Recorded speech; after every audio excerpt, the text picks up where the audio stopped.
Will, welcome to the podcast. How are you today? Mike, I'm doing great. Thanks for having me. Look forward to this conversation. Yeah, I'm really excited to have you on the show. For the audience listening, Will hosts a podcast. I happened to be on his podcast when he was just starting out. He saw an article that I think was written about me on, I believe it was Starter Story, about how I actually acquired this business and a couple other businesses, and reached out and wanted to talk about it because his podcast is all about acquisition entrepreneurship. And that may be a new term for our audience. And so as I'm kind of talking and bringing on guests to broaden our horizons about what we can do with our careers, this was a really interesting topic because it's something that I've done. It's something that Will has now interviewed a whole bunch of people on. And so I'm going to start today, Will, with asking you if you could just define that term for our audience, and then we'll kind of go from there. Cool. Yeah, I'm thrilled to. And thanks again for having me, Mike, on Career Cloud. This is going to be a fun conversation. So acquisition entrepreneurship is the idea of buying an existing business and becoming the entrepreneur or owner of that business in brief. And some of the benefits of it are that you are buying an existing enterprise, so something that already has customers and a team and profit. And so one way that you'll hear people refer to it in a kind of pithy way is you're buying a ringing phone. And any entrepreneur knows that even if you have a great product, even if you have a great team, it just takes time, often years, to build that ringing phone or the traffic that's going to your website. And so this is something of a shortcut to a business where there's already traffic to the website and a phone that rings. And then the other piece that's really, there are a few other pieces to this that are really important. The first is that you can, before I got into this, I just thought that buying a business was something that just private equity people did, or an already rich person did, or, company A does to company B. But it turns out that in the US, we're really fortunate with the SBA program. And so that you can take an SBA loan of up to $5 million and acquire an existing business with 90% of that money loaned to you by the SBA. I won't get into all the mechanics of it. It's not that complicated, but we'll just breeze through it here. But the point is you don't need to buy a business outright. You can buy it if you can come up with 20% of the enterprise value of the business. So say you buy $1 million business, if you can come up with $100,000, you can finance the rest of that and pay down that loan with the profits of the business itself. So this is something that in the 80s, people heard about, a leveraged buyout that was done at the corporate level, multi-million, billion-dollar transactions. Well, this is a version of that an individual can do. And if you've never heard of this, and this is the first time you're hearing me talking about it, is the first time you're hearing of it, it might sound complex, weird, like something that I don't know, unrealistic. But in fact, as I've learned from talking to so many dozens of people who are doing this, it's very doable. It's a really cool path to entrepreneurship. And the only other thing I'd say, Mike, about acquisition entrepreneurship is that this is a good time to be doing it, because there's this generation of people, baby boomers, who have built the small businesses across America and are now looking to exit those businesses because they want to retire. So there are projections of these small businesses coming to market, coming for sale, in a swell that is going to be much, it's going to be really quite large. And so there's going to be a lot of opportunities for acquisition entrepreneurship. I could say more, but I'll stop there. Yeah, well, you obviously have content for an entire podcast on the topic. I know you can talk about this all day and for weeks and months on end, which is fantastic. But again, the reason why I wanted to bring this conversation to our audience is it's not just thinking about acquiring a large business. There are all sorts of sites and there are all sorts of people who are acquiring micro businesses and websites. And I've gone through that process as well. For a side hustle or a second income stream while they're working their first job or their current job. And I advocate for a lot of this type of thinking because it makes us more resilient when we have second income streams, third income streams, and we put effort into, as I have done with this business, we put effort into a side hustle and continue to consistently grow it, ultimately to the point where it can replace our income as an employee, we've created options for ourselves. And so that's why I'm bringing this topic to our audience. So acquisition entrepreneurship, there's entrepreneurship in terms of creating business from scratch. You've kind of dabbled in both. You've also worked as an employee for companies.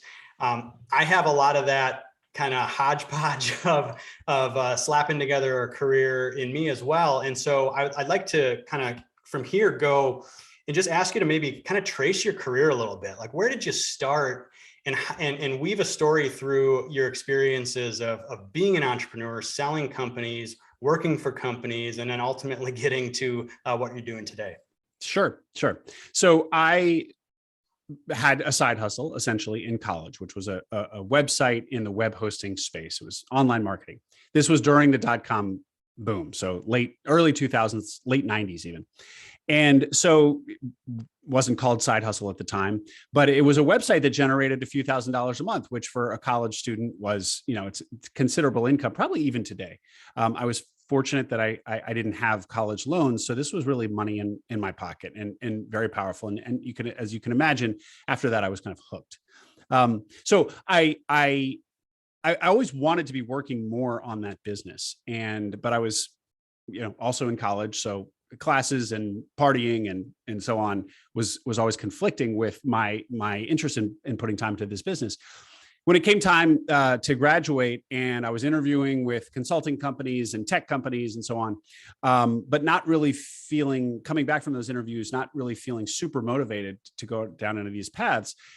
My then girlfriend was like, well, why don't you do your business full time? And for some reason that hadn't occurred to me, that I would just devote myself fully to this business. Well, that got me excited. I mean, that was immediately, like, obviously it was higher risk, but it was like, yeah, that sounds like a lot of fun. Working, giving my whole self to my business. So that's what I did right out of college. And I really think that set a precedent in my career. My first thing out of college, I was working for myself. And had I taken one of those consulting jobs or a program or a tech company, I think things would have unfolded very differently. So, then Can I pop in with a follow-up? Sorry. Of course. There's so much there already that I want to ask about. In college, what was your major? What were you going after? How did you develop, I guess, I'm looking at how did you develop an interest in what was going online to even start that business in the first place? It's a great question. So I was studying computer science. I had a job as a programmer at a consulting company over the summer, and I'd learned to basically put together a website with a database backend. That sounds really fancy, but it's basically how every website operates. But this was in such early days of the web that doing that was still very powerful, and there was a lot of opportunity if you could develop a website where there was data on the back end that could send and receive data and then display it on the front end. So I won't go through the whole genesis of the idea because it's probably more detail than you need, but in searching around to scratch my own itch for web hosting, because I wanted to put a website online, I saw these businesses, these websites that basically were shopping sites to help you find a web host.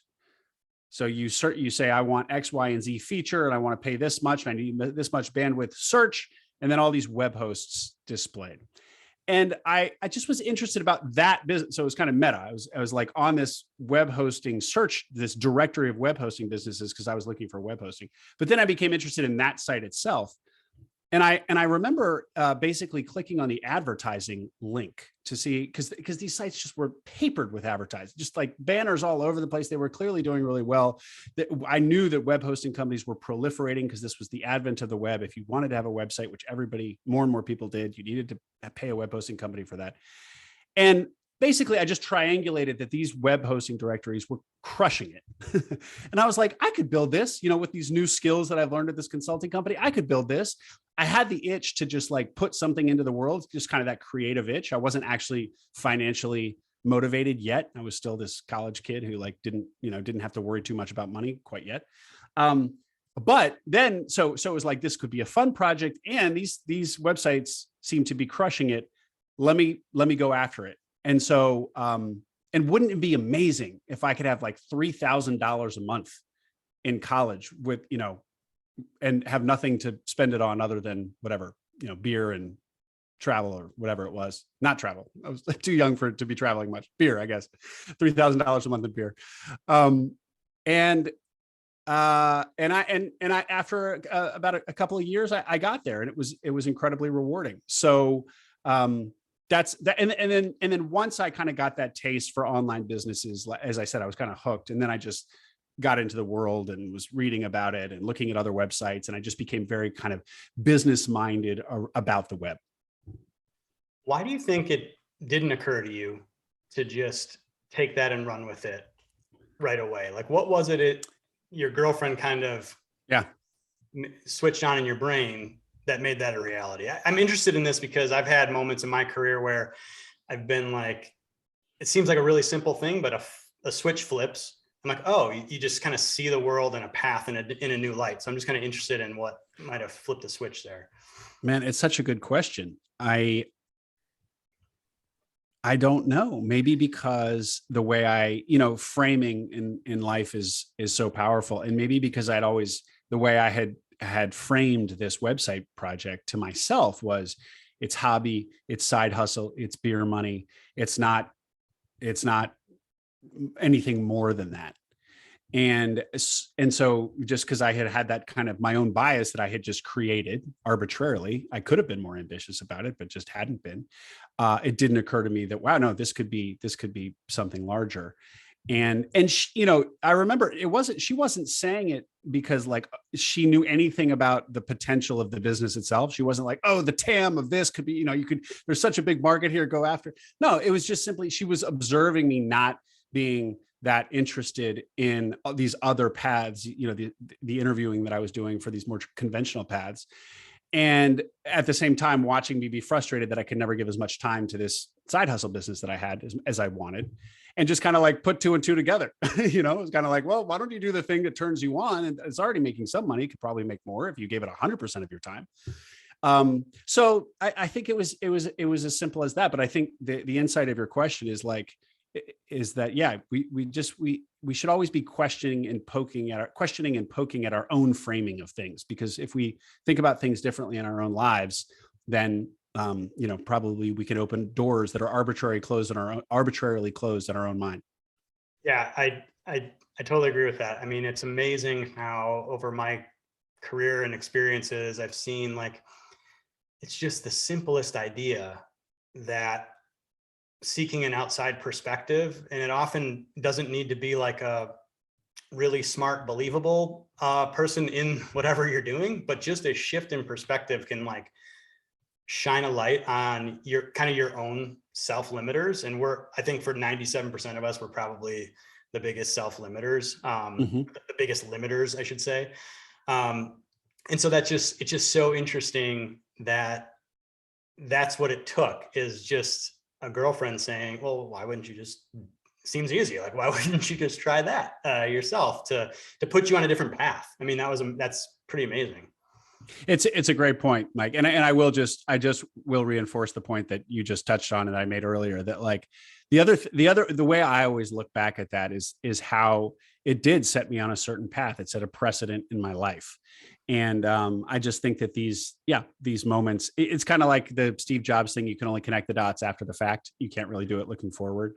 But I definitely now, looking back, connect the dots back to that decision. Like if I had gone on a conventional path, in that moment, I probably would have continued on a conventional path. And so it set me on another path. And so just always, I guess the takeaway there is always be thinking about a decision in a longer term, like what kind of path might this set you on? Not just immediately what's going to happen next month or even next year, but how might this decision impact where you're going to be in 10 years?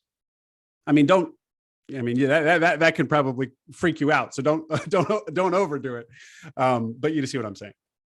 Yeah. It's connecting, right? You can get into like the decision tree, right? And trying to like all of a sudden predict all of these different variables 10 years into the future. But I think I look at it more as like the trunk of the, or the branch of the tree. Like, is this path setting me on a course that's likely to be more aligned with my true self? I think that's where it is. Like, you can never predict all of the different tiny branches. You never can predict where you're going to end up. But I think when you come to that fork in the road, like, which side feels more aligned, and it's quite often that simple to get put on another path. That's a great way to put it. One word I like that you hear people use a lot is directional. And so I think with these life decisions, try to be directionally accurate and true to yourself. You don't need to, you're not gonna be perfectly, you're not going to be able to map out your future perfectly decision by decision. But as long as you're roughly going in the direction that feels right, just keep doing directionally true things, and you should be continuing to march in the right direction. What was the next directional for you after this? Oof. Well, I had wanted to go abroad in college. I didn't. And so I had this other itch to scratch, which was what it was now called being a digital nomad. But I'll tell you, it just wasn't done. This was 2004. And so it was really an adventurous thing to do. And anyway, so I moved to Argentina. So that business that I had in college had in fact grown. I kind of pivoted it, and it wasn't exactly the same thing as it was back in college. I grew it and changed it a bit, but fundamentally the same thing. And in fact, it was now supporting me. And I wanted to live abroad. It was just something that I had always wanted to do. And so I moved to Argentina. Basically, I moved to Buenos Aires and with a laptop, and continued operating the business from there. So that was another, just big directional decision, because once I was in Argentina and learning Spanish, I really wanted to learn Spanish. I then became comfortable with, 12 months later saying, well, now I want to try a different place, and then moving to Brazil, and then moving to Chile. And so I spent a good 4 years in 3 or 4 locations around South America, learning Spanish, learning Portuguese. So I was trilingual for a while. My Portuguese has since disappeared, but so anyway, but that first decision to go to Argentina set me on that path. And by the way, now my wife is Chilean. I didn't meet her during my stint in Chile, but I think it's helped that I had lived in her city, in her country, and speak her language. So I don't know if that's, I think that does tie back to our point of like connecting dots and doing things that are directionally accurate, because I've always liked having a broad internationalist view on things. And I think one of the things she likes about me is that her being non-native to the US. So anyway, that decision to go to Argentina then just set in motion kind of a 4-year adventure outside of the US. Okay, excellent. So you've started a couple businesses. I don't know where we're at in the timeline yet, but I'm going to fast forward a little bit, because you've started 3 and you've essentially sold 3. Is that correct? Yeah. So yeah. So get me to that point. I'm interested in kind of this guy that went from idea in college dorm, maybe not a full-time thing, to then starting 3 businesses and exiting. What's an exit sort of like for a person like you? Yeah. This is what I'll say about that. So these exits were not $1 billion exits, but when you are, 23 and it's 2003, and the tech industry is tiny compared to what it is now, and the concept of unicorn is still 10 years away. Like, having sold a business for low 6 figures, so really not huge sums, was a huge feather in my cap. Just like professionally, it was a big victory. and having, let's call it $150,000. Let's say that's what it kind of was.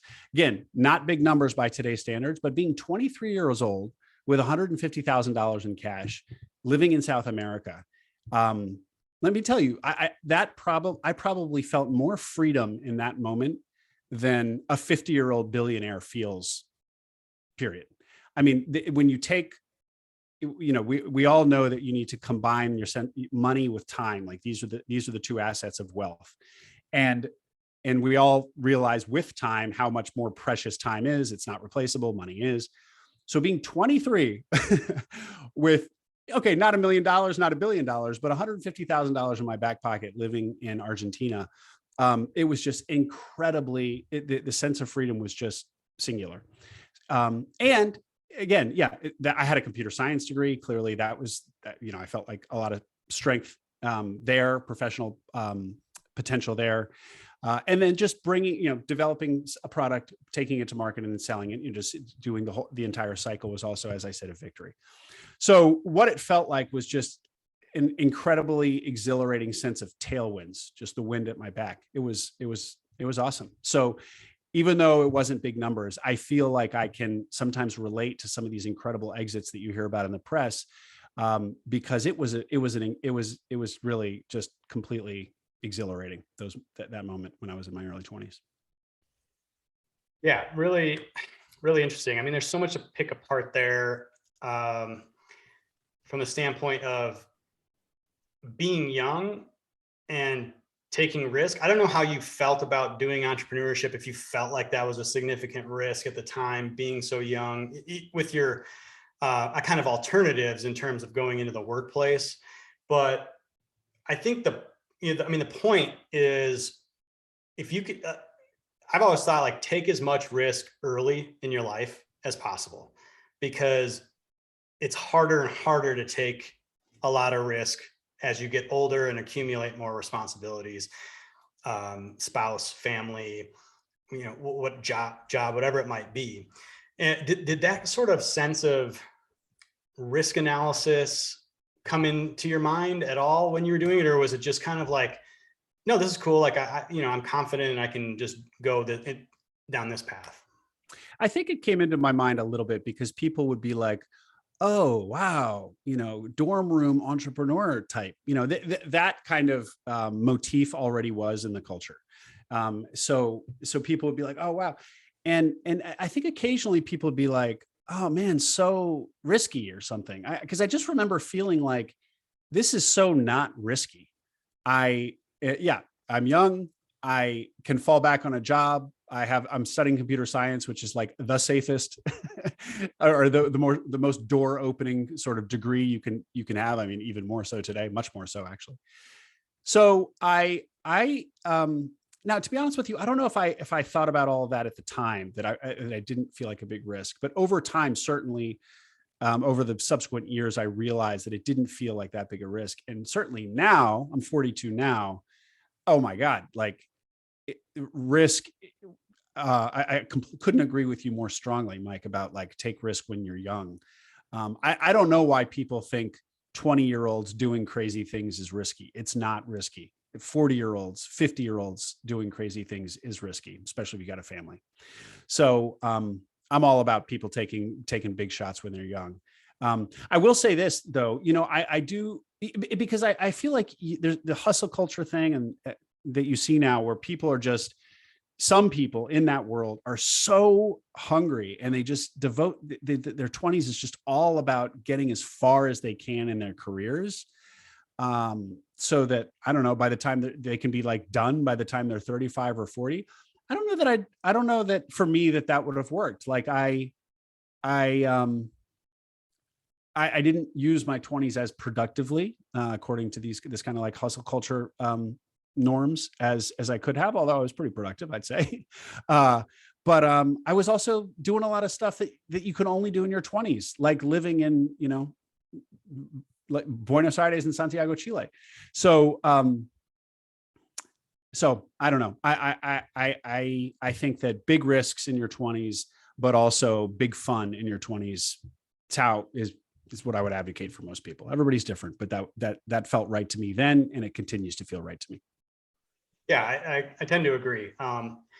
When I was at that point in my career, or not career even, it was college. I mean, I started my career in the financial derivatives trading world. And it was really, I mean, I had some proclivities for the markets and finance and stuff like that, but it was really more the calculus of, it makes sense for me to just take a giant shot right away when I'm young, because your ability to bounce back is so much greater. So I took this big asymmetric risk. Like, I didn't have to put up anything, like I wasn't really risking much of anything except maybe my time and my ability to learn. Someone else was staking me with capital, to do that. And I think on balance, it worked out. I didn't hit a lottery. I didn't, I'm not one of these giant hedge fund guys, right? But like, on balance,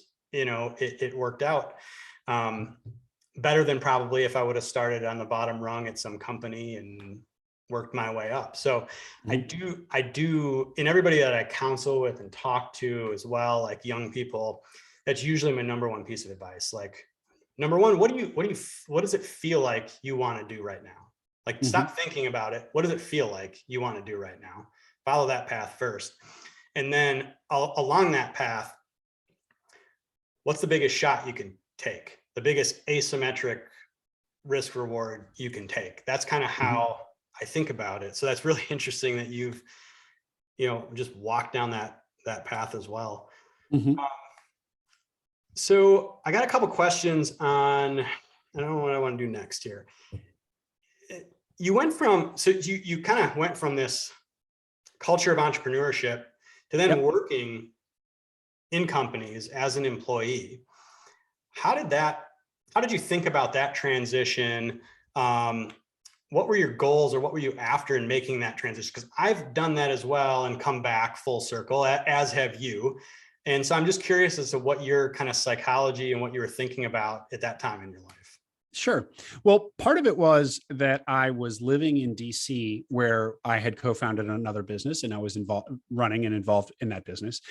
And I, because of my background in computer science, because of my background in entrepreneurship, I was just watching from afar Silicon Valley happen. And I just had the strong desire to get closer to it. And it took me some years kind of to make that decision, because I had the operating business and my business partner and family and friends and a life in Washington, D.C. But eventually I did make the move.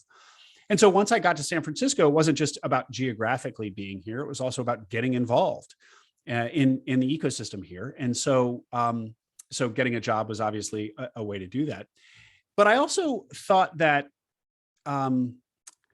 I thought that working for a company could actually, that there was a lot to learn there, because I think being the entrepreneur that I had always been, it's a particular skill set.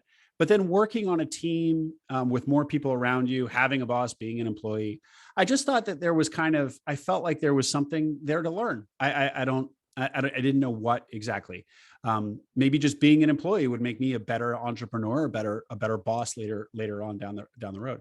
So it was kind of like I felt like I wanted to get closer to tech, and so the fastest way to do that would be working at a company.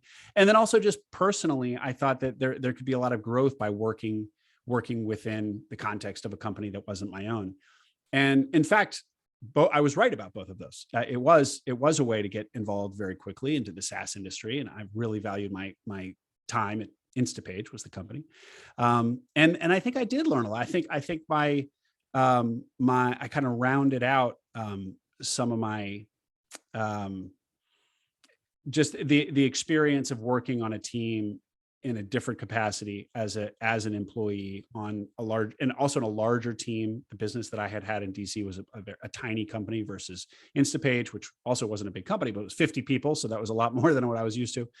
All of these things I think really were really educational for me in kind of a deep way. Okay. So added to the skill set, added to the experience factor. And then you ended up, I don't know if it was right after Instapage, but you end up back kind of in the world of entrepreneurship, right? So, and again, I've done this as well. And so I'm interested in what was the decision like to leave? How did you execute that decision into the kind of the next phase of what you were doing in your life? Yeah. There was actually another company in between Instapage and when I struck out to be an entrepreneur again. And the reason that I did that was because I just continued to have the itch. So that in between experience of that company, it was kind of like not a great fit type situation. So I wasn't there very long, and I felt that this was now, I had kind of in a very quick way gotten involved in the Silicon Valley ecosystem that I had so wanted to be involved in while watching from DC. And then I just got the itch to go back to my roots, because I do feel like kind of my personality is entrepreneurial. It feels very, you talk about kind of the trunks. I do feel like directionally, I'm always kind of, the natural direction for me is to be doing something entrepreneurial. So after that experience, I thought, well, now is the time to, I've had kind of gotten some of the experiences that I wanted from being in the startup ecosystem here in San Francisco, in Silicon Valley. Now time to go back to my roots, to being an entrepreneur.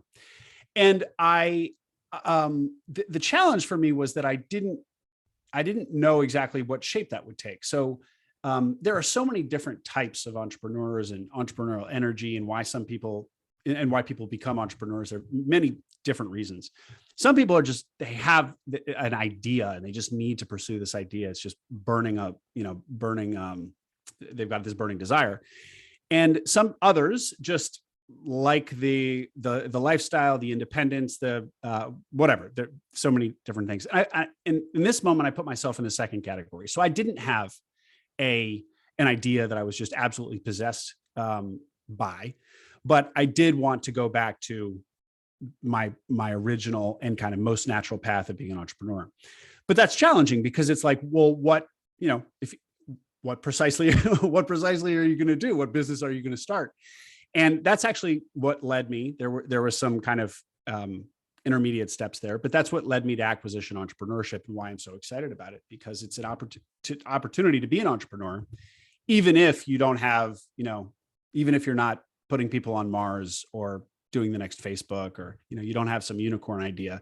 That doesn't mean that the entrepreneurs among us don't want to continue to be an entrepreneur. And so anyway, I'm about to start talking about the benefits of acquisition entrepreneurship again. So I'll spare you unless you want me to, but that's really how that kind of evolved. Okay, yeah. I mean, it again, similar to my story as we've talked about before, but, I was doing, innovation consulting for a large Fortune 500 company. And I kind of said to myself, like, all right, I'm going to give this a couple of years. Like, I'm probably not the best employee, but I probably can learn some things. And then I'm either going to go be CEO of one of these companies that we create and spin out, or I'm going to go do my own thing after a certain period of time. And to your point around acquisition entrepreneurship, like, I didn't have a burning idea either, but I had some SEO, digital marketing, skills from a previous life. And I just said, well, why don't I just kind of start to buy some sites here and there that I like, and work on them in the, kind of in the garage and at off hours, and see if I can get it going. And so I think that's where I was kind of introduced to acquisition entrepreneurship, was from that angle of the side hustle, of really trying to pursue and maximize freedom for myself. I never have really looked at like a career track, right? But it's like, how can I put the pieces together of my life to have a great work life, right? I don't care about balance. I think that all of this stuff that we do is intertwined, but how can I put all that together? I've got 3 kids. And so that's all, like, I was always thinking of that. And I just started looking around, like, well, how can I do that most efficiently? And it seemed through acquisition entrepreneurship. So, and you were down that kind of very same path, which is great. So, I'm curious. I want to get into. I know you want to get into acquisition entrepreneurship. Some more. We don't have to, Mike. But, I've said my piece. I can say more. But go but ahead. like, how did you decide on a podcast? Right. Yes. Good question. I'm looking. I have a podcast right now, right? And I'm quite honestly like, how do I grow this thing? Like, how do I make this bigger and do this? It seems to be so many. Like, how did you land on that idea and think you can make a go of it? Yeah, no, it's a great question. So when I first uncovered acquisition entrepreneurship, I saw it as this kind of niche of entrepreneurship that was really compelling for all the reasons that I've been saying. And yet there didn't seem to be like kind of an authority brand, an authoritative brand, media brand online, be that a website or a podcast or what have you, talking about this in a really professional way.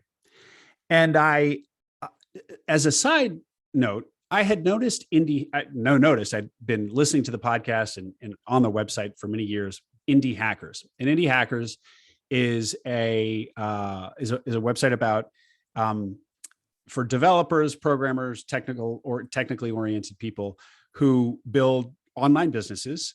And so as entrepreneurs, and it's sort of a counterpoint to the Silicon Valley unicorn, go big or go home thing. It's like, actually, no, you can build a great, thriving online business. It doesn't have to be the next Uber or the next Facebook.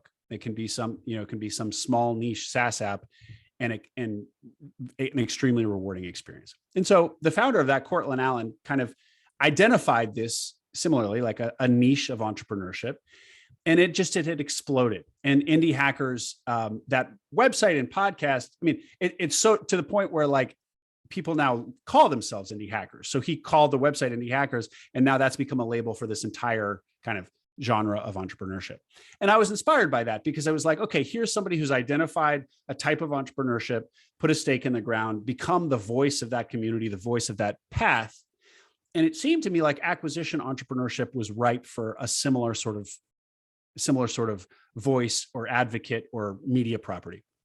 So that was kind of, so I see what Cortland has done with Indie Hackers as kind of a North Star, and that another property, hopefully acquiring mine, can be that for acquisition entrepreneurship. Now, why a podcast? So I had initially thought, going back, this is going to tie into what I said earlier about framing.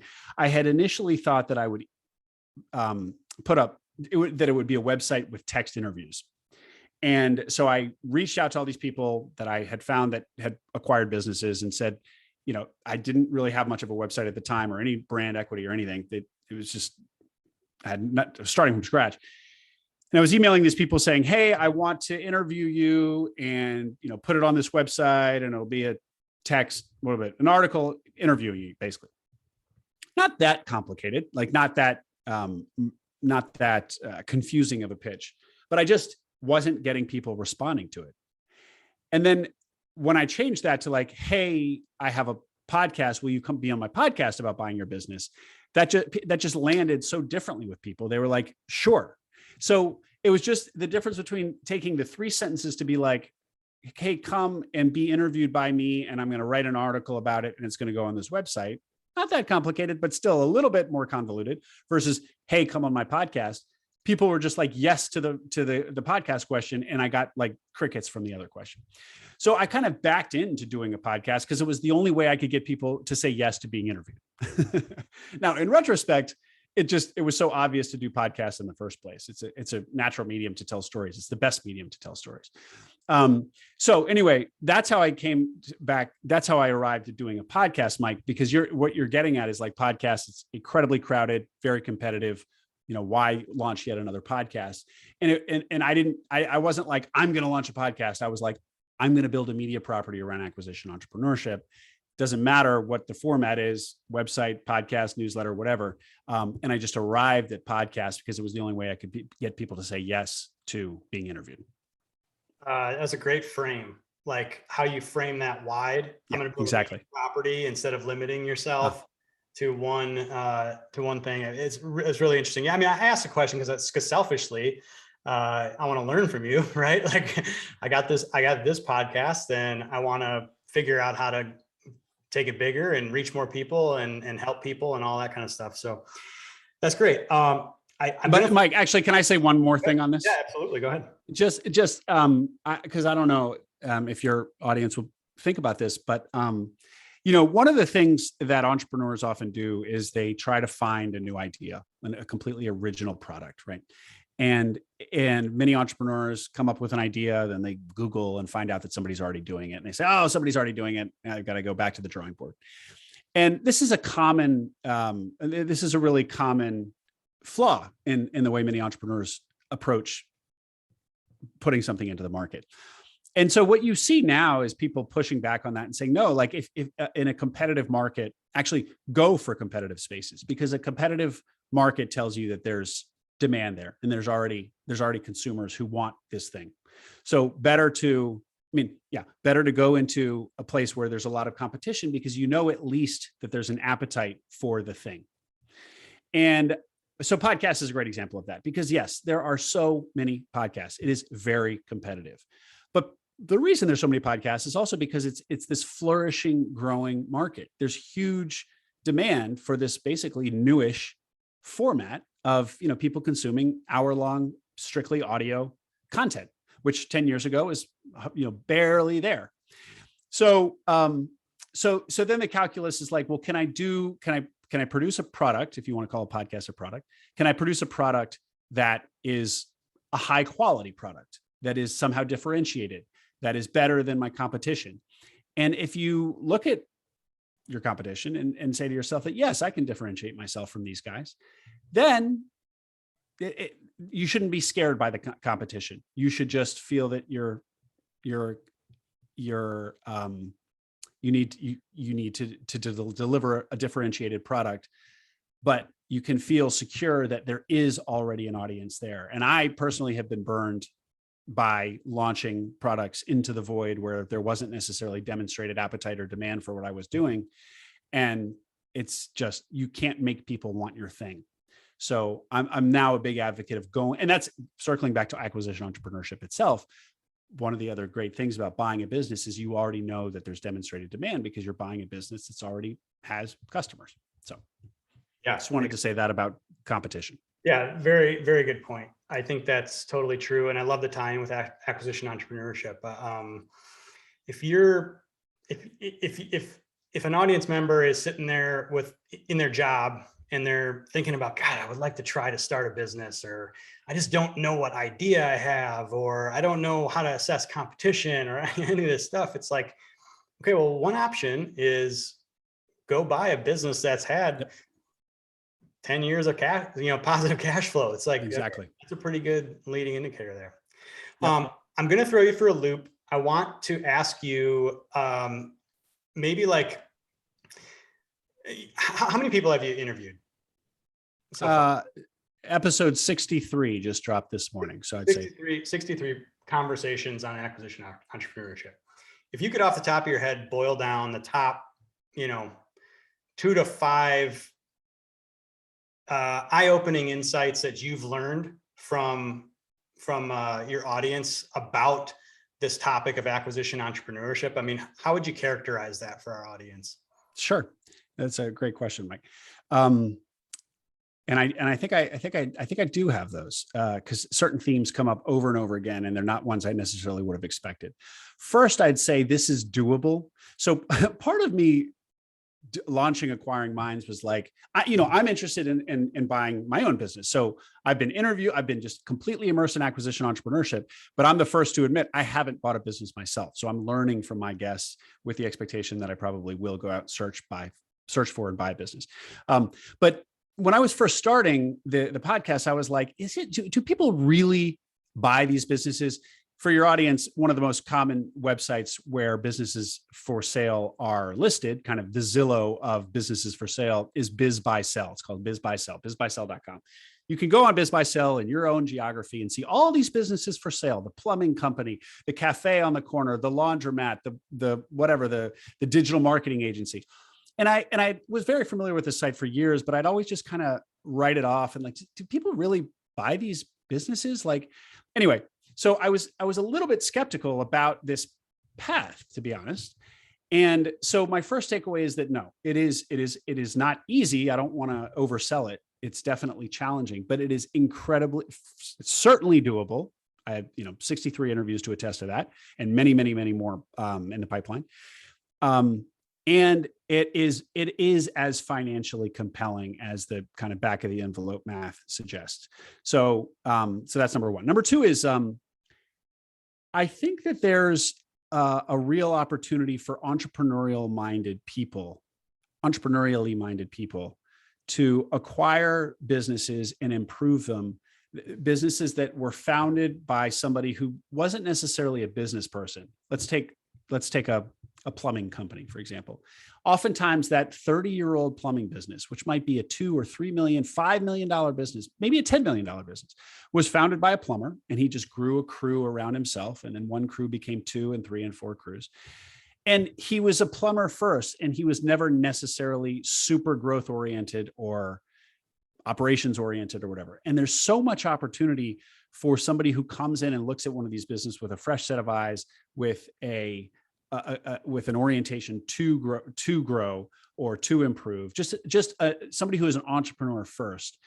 That it's a really exciting prospect, because so many of the millions of small businesses we see around America are not actually, maybe they're not doing as well as they could. They're not actually optimized or growing as quickly as they could. So that's really cool. The other thing that I'll stop after this one, because I could go on. But the third thing I'd say is there's this really cool intersection of white collar and blue collar. So as I think many people know, like, blue collar jobs have dwindled in America. To be a blue collar person in the 40s, 50s, 60s, and 70s, you could live a solidly middle class life. That's become more and more difficult. The percentage of the population that goes to college has just gone up and up and up. The celebration of professional careers now is just like very white collar oriented. And in this world of acquisition entrepreneurship, there's this really cool intersection of blue collar and white collar. So a lot of the people who are buying these businesses are white collar people who, many of them might have an MBA, or they come from tech or whatever. Somebody like me whose experience is very white collar, but kind of a little more varied. And they might buy that plumbing business and be working with people who come from very different backgrounds. And there can be kind of a 6-month transition of kind of a getting to know you. And it can be a little bit like both sides kind of sniffing each other out.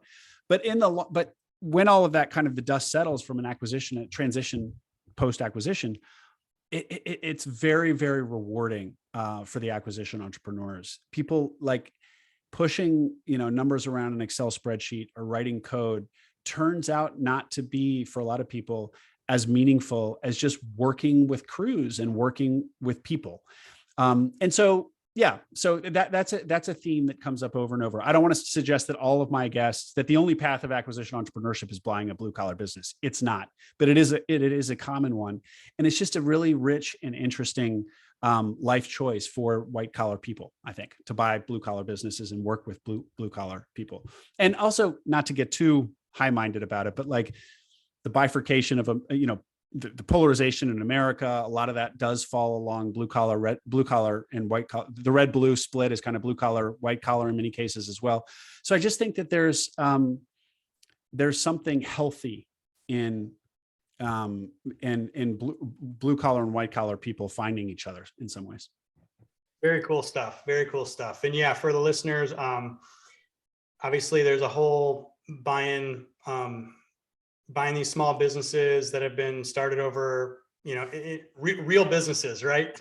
And then there's also marketplaces to buy Amazon websites and Shopify sites and other types of digital type products like Flippa and other places. I've bought websites on FlipUp. So there's this whole world out there. So if you're trying to figure out how to do a side hustle or want to get another income stream going, or just want to make a change, you just want to get out, right? Take a look at this world of acquisition, entrepreneurship by acquisition. And the best place to start, I've learned a ton from it already, listening to it, is Will's podcast, Acquiring Minds. So you should definitely check that out. Will, thanks for being here. Where else can our audience find out more about you, learn more about you on the interwebs, as they say? Yeah, thanks, Mike. I appreciate that. And thanks again for having me on. This is an awesome conversation. The website for Acquiring Minds is just acquiringminds.co. And then there's a lot of conversation around acquiring businesses on Twitter. My Twitter handle is @WhenThere'sAWill, @WhenThere'sAWill. And you'll see me tweeting stuff and replying to other folks. There's this whole conversation on Twitter around acquisition entrepreneurship. So if you're really interested, I'd encourage you to hop on there and follow me and others that Twitter will recommend after you follow me. Awesome. And we will make sure we link to all that in the show notes, so folks have the exact Twitter handle and website and all that kind of stuff. Will, my brother, thanks again for being here. We really appreciate it. Love the conversation, and we'll talk soon. Mike, this was awesome. Thank you very much for having me, sir. Have a good one. Take care.